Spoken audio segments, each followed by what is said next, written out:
Hello बच्चों, कैसे हो आप सब। उम्मीद है आप सब बड़े अच्छे हो गए, ज़बरदस्त हो गए।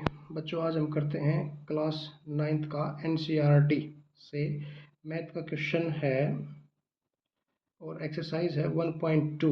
ये बच्चों एग्जाम्पल भी है और ये बच्चों क्वेश्चन भी है। तो बच्चों क्वेश्चन क्या है, मोस्ट इंपॉर्टेंट क्वेश्चन है आपका, draw root 2 on number line. इसी में आगे बोल सकते हैं, ये भी एग्जाम्पल है, ये भी आपका एग्जाम्पल है, draw root 3 on number line. और बच्चों इसी एक्सरसाइज 1.2 में आपका एक क्वेश्चन है, draw root 5 on number line. बच्चों मोस्ट इंपॉर्टेंट क्वेश्चन है ये, मोस्ट इंपॉर्टेंट क्वेश्चन, और बहुत सारे बच्चों को इस टाइप से क्वेश्चन नहीं आता। तो बेटा सबसे पहले हमें ना रूट 2 से सीखना है, फिर रूट 3 से सिखाऊंगा और फिर रूट 5 से इसको सीखेंगे। तो बेटा सबसे पहले ना हमें मोस्ट इंपॉर्टेंट एक कंसेप्ट होता है, वो होता है पाइथागोरस थ्योरम वाला। तो बेटा हमें पता है रूट 2 कैसे आता है, तो हम इस क्वेश्चन को सोल्व करते हैं। तो रूट टू कैसे आता है बेटा, यहाँ हमने रूट 2 इसके फैक्टर कर दिए, रूट 1 को हमने तोड़ दिया बेटा, रूट 2 को हम तोड़ते हैं 1 का होल स्क्वायर प्लस 1 का होल स्क्वायर, और दोनों के ऊपर हमने क्या ले रखा है, स्क्वायर रूट। बेटा हम जब इस क्वेश्चन को सोल्व कर रहे हैं तो यहाँ पे रूट 1 का होल स्क्वायर क्या होता है 1, रूट 1 का स्क्वायर होता है 1, और इस वाले 1 का स्क्वायर भी तो 1 ही होएगा, दोनों का हो जाएगा हमारा ऊपर से रूट, क्योंकि हमने क्या लिया था, रूट 2 को हमने फैक्टराइज किया था, हमने तोड़ा था। तो बेटा इसमें से एक को ले लो आप बेस और एक को ले लो आप इसमें हाइट। अब क्वेश्चन करना बड़ा आसान हो जाएगा। तो बेटा इस क्वेश्चन में जब हम चेक कर रहे हैं तो रूट 2 को नंबर लाइन पे ड्रा करना है। तो सबसे पहले मोस्ट इंपोर्टेंट कंसेप्ट है, एक नंबर लाइन ड्रा करते हैं जिसके ऊपर हमने नंबर लाइन पे ड्रा करना 0 1 2। बेटा ये आप अपने अकॉर्डिंग स्केल के हिसाब से, मैं तो आपको एक रफ ड्रा कर रहा हूँ, लेकिन आप इसको स्केल के हिसाब से, स्केल से आप इसको 0 1 2 इस टाइप से आप इसको नंबरिंग दे सकते हो। और ये जरूरी नहीं आप 0 से 1 कोई भी आप पर्टिकुलर सेंटीमीटर खींचे, मिलीमीटर खींचे, या कोई सेंटीमीटर के हिसाब से खींचे, आप इसको अपने अकॉर्डिंग इसको आप ड्रा कर सकते हो। कंपास से आप इसको ड्रा कर सकते हो। यहाँ पे कंपास की पिन रखोगे या पेंसिल का सिरा ऐसे काट दोगे, फिर यहाँ पे आप पेंसिल कंपास का पिन रखोगे और यहाँ पे पेंसिल का सिरा रख के एक ऐसे मार्क लगा दोगे। तो बेटा हमने ड्रा करना सीखा था पहले रूट 2 को, तो क्या कर रहे हैं रूट 1 और रूट 1। तो बेटा यहाँ से हम क्या ले सकते हैं, 0 से लेके 1 के बीच में हमने एक डिजिट ले लिया, ये हमारा क्या हो जाएगा, 0 से 1 के बीच में एक हमारी बेस आ गई हमारी।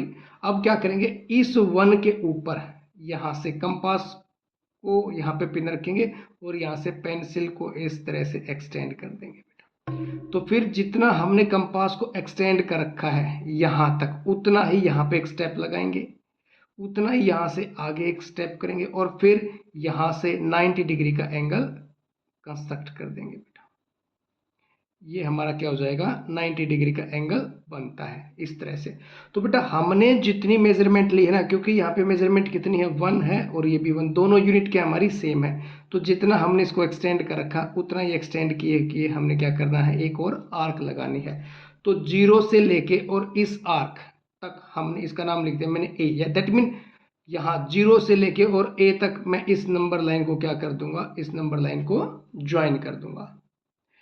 0 से 1 के बीच मैं इस नंबर लाइन को ज्वाइन कर रहा हूं। अगर हम रूट 2 यहां तक ही दिखा रहे हैं तो ये हो जाएगा हमारा रूट 2। हमें क्या करना पड़ेगा, 0 टू ए, ये हमारा क्या हो जाएगा, रूट 2 डिफाइन कर रहा है। अगर हमें इस नंबर लाइन के ऊपर इसको शो करना है तो यहाँ पे कंपास की पिन रखेंगे और ए तक इसको एक्सटेंड करके ऐसे एक आर्क लगाएंगे, और ये जो आर्क हमारी आएगी इसका हमें नाम लिखना है बी। कोई जरूरी नहीं बी ही नाम लिखो, आप कोई आप अपनी मर्जी से इसका नाम रख सकते हो। तो मैंने इसका नाम लिख दिया है बी, और 0 टू बी ये भी मेरे रूट 2 को डिफाइन करेगा। अब बेटा अगर आपको ये आपका रूट 2 हो चुका है, आपने इसमें कंस्ट्रक्शन लिखनी है। कंस्ट्रक्शन आपने इस क्वेश्चन को कैसे प्रिपेयर किया है, सबसे पहले आपने इस रूट 2 को क्या किया है, स्प्लिट कर दिया इसको आपने, यानी कि इसके फैक्टर कर दिए 1 और 1 की फॉर्म में, दोनों का स्क्वायर कर दिया। हाइपोटेन्यूज और बेस और हाइट वाले क्वेश्चन के हिसाब से, यानी कि पाइथागोरस थ्योरम के हिसाब से इसको आपने अलग अलग कर लिया। अब हमने इसमें से, इन दोनों में से एक को हमने क्या मान लिया, बेस मान लिया, और एक को हमने क्या मान लिया, हाइट मान लिया। दैट मीन आपने 90 डिग्री का एक एंगल बनाना है यहाँ पे। और जब हम इस 90 डिग्री को एंगल को बनाएंगे तो 0 to 1 जितना डिजिट ये लिया है, जितनी मेजरमेंट हमने ये ली है, उतनी एक आर्क यहाँ से लगानी है। जब हम इस आर्क को लगाएंगे तो हमारा √2 डिफाइन हो जाएगा बेटा। इस तरह से हमने इसको क्या करना है, इसकी कंस्ट्रक्शंस लिखनी है। अब ये हो चुका है हमारा √2। अगर हमें यहाँ पे इस लाइन पे अगर हमने √3 को डिफाइन करना है तो हमें अलग से लेने की जरूरत नहीं है। हम इसी लाइन के ऊपर 90 डिग्री का एक और एंगल कंस्ट्रक्ट कर सकते हैं। यहाँ से जितना हमें कंपास को एक्सटेंड करके 90 डिग्री का एंगल बनाना है, हमारी मर्जी के हिसाब से हम उसको ले सकते हैं। तो ये हमारा क्या हो जाएगा, ये हमारा हो जाएगा यहाँ से 0 to भी ये था हमारा √2, और एक यूनिट जितनी हमारी ली थी 0 to 1, ये हमारी एक और यूनिट थी। इस बी पे कंपास रख के हम इसको क्या करेंगे, ऐसे एक आर्क लगा देंगे। अब यहाँ से दैट मीन 0 से लेके, और एक ये जो नया कटिंग यहाँ पे हुई है, यहाँ पे जो आर्क लगे इसका नाम लिख दिया मैंने सी। दैट मीन 0 से सी ये हमारा √3 एक्सप्लेन करा। अगर हमें यहाँ दिखाना है तो, अगर हमें इस नंबर लाइन पे दिखाना है तो 0 to C कंपास को एक्सटेंड करके एक ऐसे आर्क लगाएंगे, और ये हमारा क्या हो जाएगा, ये हमारा हो जाएगा √3 हो जाएगा। बेटा मैं ये एक रफ डायग्राम से आपको एक्सप्लेन करने की कोशिश कर रहा हूँ, समझाने की कोशिश कर रहा हूँ।